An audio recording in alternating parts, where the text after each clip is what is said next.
এই তো সকাল সকাল হাজব্যান্ড বাজার থেকে কী সবজি আনছে দেখেন। এখানে শসা আছে, কাঁচামরিচ, শাপলা আর হলো এটা কি কাঁকরোল। দেখি কি দিয়ে আজকে কি রান্না করি। বাসায় ইলিশ মাছ আছে। যাই হোক, আসসালামু আলাইকুম, হ্যালো গাইস, কেমন আছেন আপনারা? আশা করি ভালো আছেন। আমিও ভালো আছি আলহামদুলিল্লাহ। সকালে অনেক কাজ জমা হয়ে আছে, দেখেন রাতে সব কাজ সেরে রাখছি, তারপরও কতগুলা এই যে প্লেট বাটি জমা হয়ে গেছে, এগুলো এখন ধুইতে হবে।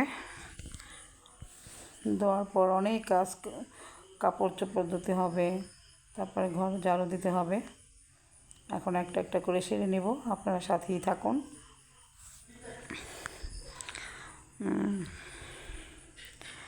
কাজ যে কখন কোথায় থেকে চলে আসে জানি না। সকালে রাতে সব কাজ, ঘর টর ঝাড়ু টাড়ু দিয়ে একদম ফ্রেশ হয়ে ঘুমাই, তারপরেও কাজ জমা হয়ে যায়। যাই হোক, এই যে প্লেট বাটি দেওয়া হয়ে গেছে, এখন আমি কাপড় করে নিব। দেখি কতগুলো কাপড় জমা হয়ে গেছে।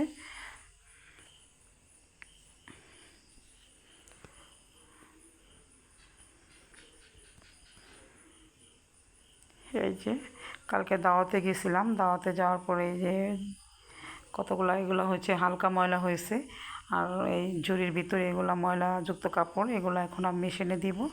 মেশিনে দিয়ে তারপরে আমি অন্য কাজ করব। আগে ইলিশ মাছটা ভিজিয়ে নিই। এই যে ইলিশ মাছ রান্না করব, একদম পদ্মার ইলিশ। এটা দিয়ে শাপলা দিয়ে রান্না করতে চাইছিলাম, কিন্তু শাপলাটা অত বেশি ভালো না, হয়তো বাসি শাপলা আনছে।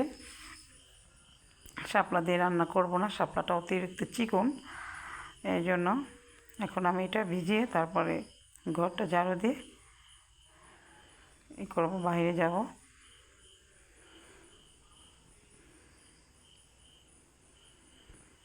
এখান থেকে একটা মাছ আমি নিব। যে বিছানাটা কোনো রকম গুছিয়েছি, বাসি ঘর এখনও ঝাড়ু দেওয়া হয় নাই, দিতেছি।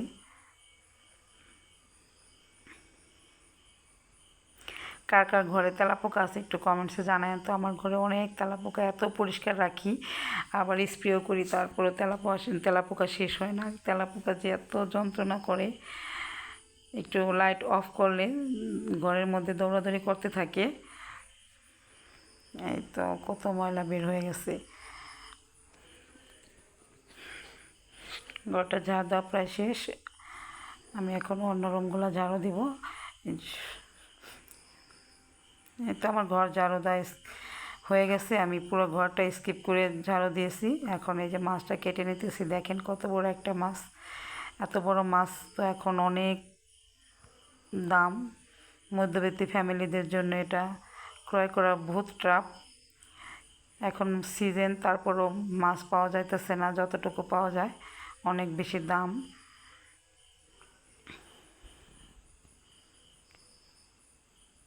এটা আমাদের কাছে এখানে একটা বান্দা আছে, জেলে আছে, সে আমাদের একদম পদ্মার অরিজিনাল মাছ এনে দিয়ে যায়, বাসায় রাখি।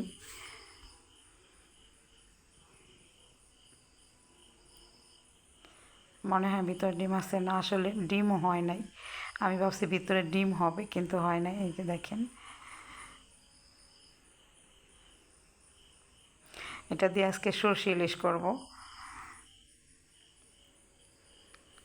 মাছ এটা বড় আছে, বড় মাছ দিয়ে সরষে ইলিশ করলে খুব ভালো হয়। আর এই বছর এখনও সরষে ইলিশ খাওয়া হয় নাই। বৃষ্টি চলে যাইতেছে, বৃষ্টির মধ্যে সরষে ইলিশ সবচেয়ে তো মজা।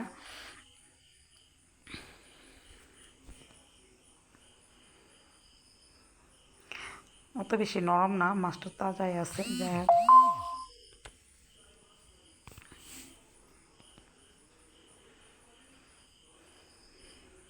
এই তো আমার মাছ কাটা শেষ।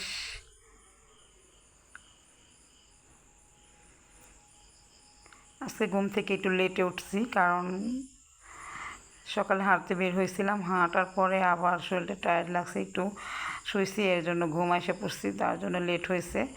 রান্নাটা দেরি হয়ে যাবে, যার জন্য অনেক কিছুই আপনাদের সাথে শেয়ার করতে পারলাম না, স্কিপ করে গেছি। একটু করে আর কি সবটি দেখাইলাম। এই যে দেখেন, খারাপ না, ভালোই। যাই হোক, আমি আমার রান্নাবান্না শেষ। এই যে ছেলের জন্য কই মাছ ভাজছি, সে আবার ইলিশ মাছ খেতে পারে না, কারণ ইলিশ মাছ একটু ঝিরি ঝিরি কাটা, এই জন্য ছেলের জন্য কই মাছ ভাজছি। আর এখানে কাঁকরোল ভাজি করেছি, একদম মানে স্বল্প পরিসরে রান্না করেছি। আর এই যে সরষে ইলিশ করেছি, দেখেন সরষে ইলিশের কালারটা কত সুন্দর আসছে, সেই হয়েছে, একদম লোভনীয় লাগতেছে। এই গরম গরম সরষে ইলিশ আর এই যে দোয়া ওঠা বাসমতি চালের ভাত খেতে সেই হবে, তাই না? যাই হোক, আমি আগে আপনাদের সাথে বিদায় নিয়ে নিচ্ছি। ভালো থাকবেন সবাই। আমার ভিডিওটা যদি ভালো লাগে লাইক কমেন্ট শেয়ার করবেন এবং সাথেই থাকবেন, ভিডিওটা কন্টিনিউ করে যাবেন। সবাইকে ধন্যবাদ। আল্লাহ হাফেজ। এখন গরম গরম